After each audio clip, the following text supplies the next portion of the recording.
एक तो टवाना साहब चले गए। बहुत पहले टवाना साहब ने इस्तीफा दिया, फिर टवाना साहब ने खुद को बचाने की बड़ी कोशिश की, बड़े तरले-मिन्नतें की, माफ़ियाँ भी माँगी और बड़ा कहा कि मैं ठीक काम करूँगा। लेकिन प्राइम मिनिस्टर ने टवाने के हवाले से अपना एक ज़हन बना लिया हुआ था कि उसने हुकूमत पाकिस्तान को मिसगाइड किया है, झूठ बोला है और वो एक फ़ेयर आदमी नहीं है। उनको फ्री हैंड दिया गया, लेकिन उन्होंने लोगों को विक्टिमाइज़ किया, अपने मुखालफिन को एडमिनिस्ट्रेटिव पूल में भेजा, लोगों को विक्टिमाइज़ किया और एक ग्रेड 22 लेने के चक्कर में उन्होंने पूरा एफपीआर जो है वो तबाह कर दिया। ये बात अब साबित हो गई है कि टवाना ने अपने साथ जितने सीनियर लोग थे, उनको एडमिनिस्ट्रेटिव पूल में भेजा ही इसलिए कि वो खुद ग्रेड 22 लेना चाहते थे। मैं समझता हूँ टवाने के साथ भी वही हुआ है जो इमरान खान के साथ हुआ है, आप अपनी खाई में खुद ही गिर गए हैं। टवाने ने अपने मुखालफिन या अपने हमअसरों के लिए जो खाई खोदी थी, वो उस खाई में खुद ही गिर गए हैं। अपना टेन्योर भी पूरा नहीं कर सके और पहले एक शब्बर जैदी गए हैं इस तरह और अब ये टवाना साहब जो हैं वो काफ़ी ह्यूमिलेट होके निकले हैं और वो उनकी कोई इज़्ज़त नहीं है, उनको बड़ी मीटिंग में उनकी बेइज़्ज़ती भी की शहबाज शरीफ ने, 1 दफ़ा नहीं 2 दफ़ा की और उनके पास उसका कोई हल नहीं था। बहरहाल टवाना की जो एग्ज़ाम्पल है, ये बड़ी क्लियर एग्ज़ाम्पल है कि शहबाज शरीफ के साथ आप 2 नंबरी नहीं कर सकते। अगर शहबाज शरीफ को आप मिसगाइड करेंगे, अगर आप शहबाज शरीफ के ट्रस्ट का नाजायज़ फ़ायदा उठाएँगे, तो फिर शहबाज शरीफ आपको माफ़ नहीं करेगा। बड़े लोगों ने टवाने की सिफ़ारिश करने की कोशिश की है शहबाज शरीफ को। एक बहुत ही सीनियर वज़ीर जो हैं, वो टवाने के सिफ़ारशी थे। और जिनको शहबाज शरीफ ना भी नहीं कर सकते थे, जिन्होंने टवाने को लगवाया भी था।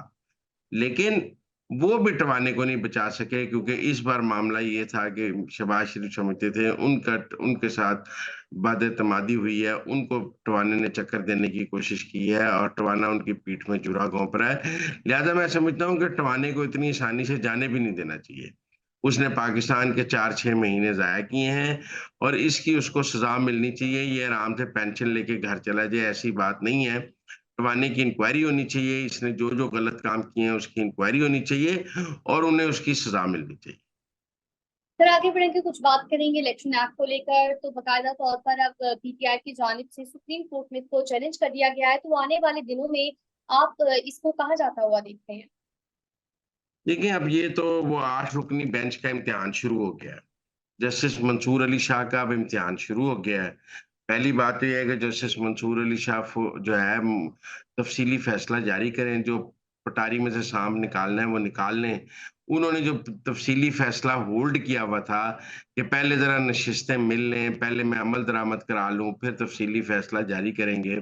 वो तो उनकी स्कीम हो गई है नाकाम कि हम गर्मियों की छुट्टियों पे चले जाएँगे, हम नज़र-ए-षानी की दरख़्वास्त सुनेंगे ही नहीं, तो हुकूमत फँस जाएगी, इलेक्शन कमीशन फँस जाएगा और सबको मखसूस नशिस्तें पीटीआई को देनी पड़ेंगी। हम तफ़सीली फ़ैसला रोक कर और नज़र-ए-षानी की दरख़्वास्त रोक कर जो है वो हुकूमत को मजबूर कर देंगे और बड़ी चाल खेलेंगे कि हम तो छुट्टियों पे जा रहे हैं।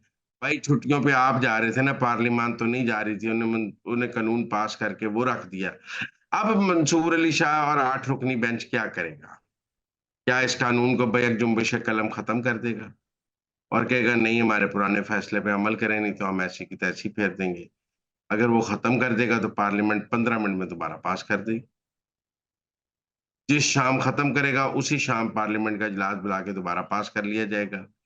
और बल्कि मंसूर अली शाह और उनके 8 रुकनी बेंच के खिलाफ करारदाद भी पास हो सकती है। कानून भी पास हो सकता है कि अदलिया को पार्लियामेंट के बनाए हुए कवानीन खत्म करने का इख्तियार नहीं है। तो ये लड़ाई आगे चलेगी। ये बिल्कुल वैसा ही मामला है जैसे बंदियाल साहब ने अपने एक हमख़्याल बेंच के साथ जिसको 4-2, 2-4 की लड़ाई थी कि पंजाब में इंतखाबात का हुक्म दे दिया था 14 मई को और फिर वो इंतखाबात नहीं करा सके थे, ना किसी पर तौहीन अदालत लगा सके थे। इसी तरह अब भी मुझे लगता है कि ये मखसूस नशिस्तें मंसूर अली शाह और उनका 8 रुकनी जो टोला है वो नहीं दिलवा सकेगा, बल्कि ये उनके लिए एम्बैरेसमेंट का बायस बनेगा। उनके पास कानून को ख़त्म करने का इख्तियार है, लेकिन वो गैर कानूनी इख्तियार है। अदालतें पार्लियामान का बनाया हुआ कानून ख़त्म नहीं कर सकती हैं। अगर ख़त्म करेंगी तो गैर कानूनी काम करेंगी।